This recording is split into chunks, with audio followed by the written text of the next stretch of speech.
know that your father is selling Jackson perfume at a kiosk in a Vegas mall for $70? Well, first of all, let's say this.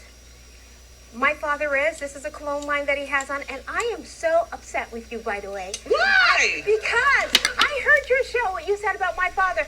Guys, my father he'll be 84 years old. No. He'll be 84 years old. Have you smelled Oh, it? yes. I smelled it. I like the unisex, actually. My father Don't be mad at me. Listen. You know Vegas stop it. No, they're trying to start something. Look, you know in Vegas, they have... Joe, you have to remember something. Would you guys have... let me get this straight right now. We wouldn't have a Michael if there wasn't for Joseph Jackson. Oh. He gave Michael to us. He gave him to us, and this is wonderful. So when you said, Joe Jackson, this is Michael Jackson. How could you do this? That's his father. That's his son. But to sell it in a kiosk in Vegas, let me just tell you the setup. And don't be mad at me. All I'm saying is that I'm in Jersey minding my own business. Yeah. And then we got word that in the there's called a famous fashion mall or something in Vegas. Yes. There's a kiosk set up in the middle. Have you seen the kiosk? No, I haven't. Okay, well, look, there it is. There's the kiosk. Okay, and your dad sits there on a folding chair all day. And I'm just feeling like if it is a Jackson thing, then you would just think that it would be bigger. He did have a big opening, and I guess the next day he decided to go out and sit there. After all, come on, he's 84 years old. I get it. Look, my dad is 81 too, and But Daddy. you know what? Let me say this to you. If your dad, because I saw your lovely mom and dad on the show, Yeah. they're so cute. My dad's 81. And you I adore them. understand. And so if your dad wanted to do a cologne, he was doing one anyway, and then he named it Legend after you. You had, God forbid, passed. You know, you would say, Dad, that's okay. I don't mind. Michael wouldn't have minded at all. He really would. Daddy, I would mind. No, Daddy, I would. Daddy. I call him Daddy. I call him Daddy. Daddy. Okay. She wouldn't mind, Daddy. No, She would say, go for it. Are you married? Did you No, get no, married? I'm not married. No. Okay. I feel you can wear rings wherever you want. Wherever you want. Okay. Wherever you want. Let's talk about Janet, because there's a rumor that you call Janet Jan. Jan, yes. Jan. So there's a rumor that Janet might be the new judge on X Factor. Has she talked to you about it? No, there are lots of rumors, as you know. They said I was going to be. They said so many people. So I don't know what's going on, to be honest with you. I think that anybody in the Jackson family could make a good judge on the X Factor. I really believe that, because the family knows his business, knows music.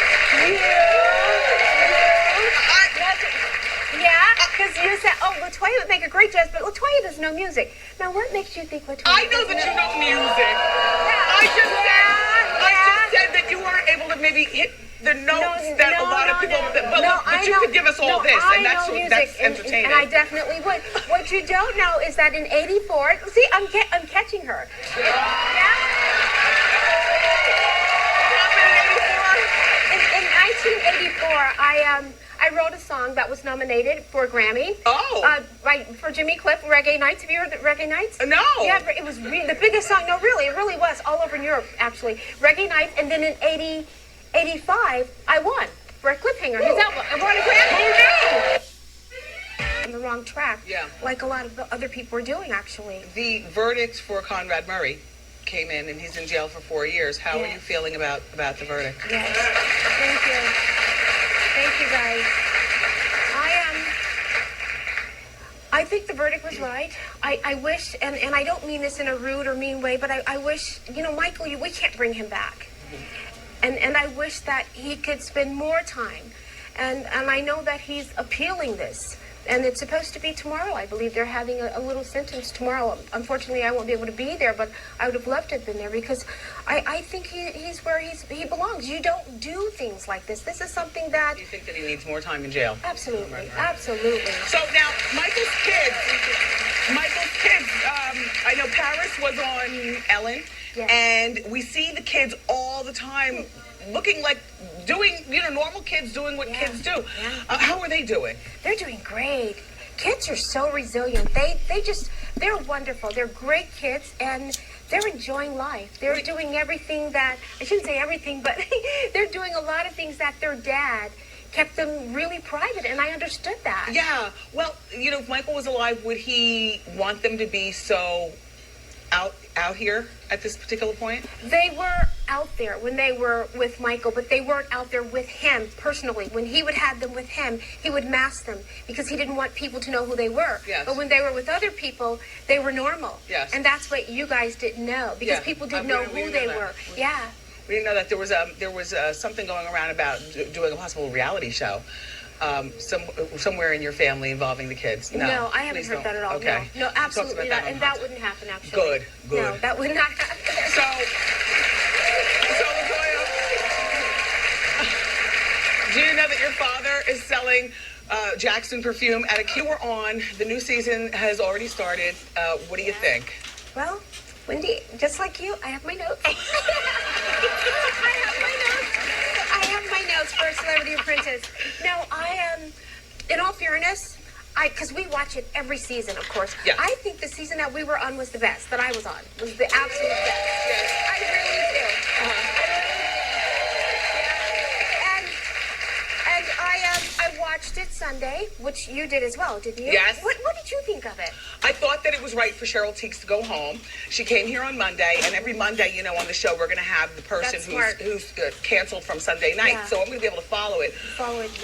There are a lot of people on there. I don't even know who they are. I was telling Donald, 18 celebrities is way too many, and I hope that we. Lot. Oh, it's a lot. And in all fairness, Cheryl Teagues, she reminds me of Nikki. They're both sweet women, but they don't have that aggressiveness, that tenacity that people have in the business. However, I will say that you don't have to be mean either to be in the business. Well, you could be cunning. Just not mean, but cunning. Right. Okay. But I just want to say this. This is what he needed to do for this show, honestly. You know, the Teresa from the Housewives of Jersey? Jersey, yes. What he should have done was he should have also put Danielle Staubs on the show so they can battle it out the entire time. Am I right?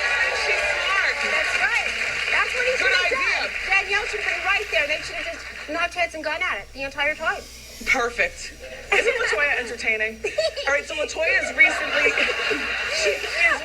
written a book, and her book is called Starting Over, about your life. Yes. And in one of the passages in the book, she talks about how she smuggled drugs and jewelry unwittingly for the mob. Talk about it, Bunny Rabbit. It was Bunny Rabbit. She like, whoa, whoa, whoa. It was basically, I was my manager / husband, that's in the book, actually. Do you remember that man, Jack Gordon? Yes. Rest in peace. Well, it was a very, very turbulent relationship, very abusive, where he completely controlled me, because when I got with him, I was strictly Jehovah's Witness. I didn't know anything about the world, you guys. I thought everybody was just like Jehovah's Witnesses, because we were told to associate with Jehovah's Witnesses, be kind and tell the truth. That wasn't the case. That wasn't the case. We would see all. pictures here in New York, because you guys had an apartment here, and we would see black and blue pictures of you a lot, honey bun. I would have black eyes from him beating me, and he beat the stew out of her. It was bad. It was, New York is beautiful, and you have big views, and I would have to sit in the closet for like 5 or 6 hours,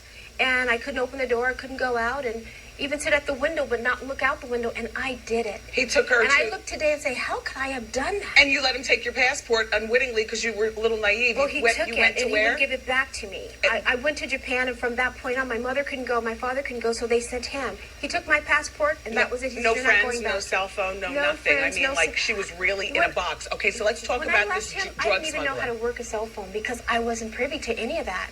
Not even a computer. I had to learn all these things over again. So you allege in the book that Jack Gordon, your ex-husband, was all mobbed up, as they say over in Staten Island, that the mob was all mobbed up, and they were using you to smuggle jewelry and drugs from place to place, and you had no idea. Tell. I didn't have any idea. What he did was, he was very close to the mob. And we spent a lot of time on Mulberry Street. The Gaudis? Yeah. Okay. No, the Genovese family. The Genovese. Genovese family. Okay. But Gotti they all had the stores right there in Mulberry Street. Yeah. But the fact of the matter is, I would go over to Europe, and I would wonder sometimes why I'm in certain places all this time, and I'm not working for like a week or 2 weeks or so. And all of a sudden, all of these big Italian guys would come to go back home with me. I go, why are they coming with me to go back home? Well, during that time, it was before 9/11. And you didn't have all the security that you have at the airport. So I never did go through any type of security. I would go straight from the tarmac and get on the plane. Yes. That's how I traveled. And they never checked or anything. So How'd you find out? I guess he was telling them, this is how she travels. This is a great opportunity for them to do what they were doing. How did you find out that you were muling stuff? I found out after I had left him. I had broken away, and I had probably about maybe 5 meetings with probably at the most maybe 20 FBI agents. Oh. And they would put me in a private room, a private place, a private hotel, and they would drill me constantly. Then they say, okay, we want another meeting. We need for you to fly to New York. We're having a meeting here. What a life. And all these different FBI agents were telling me, do you remember this date? This is what they were doing. And it's all spelled out in your new book. What's the book called again? It's called Starting Over. It'll be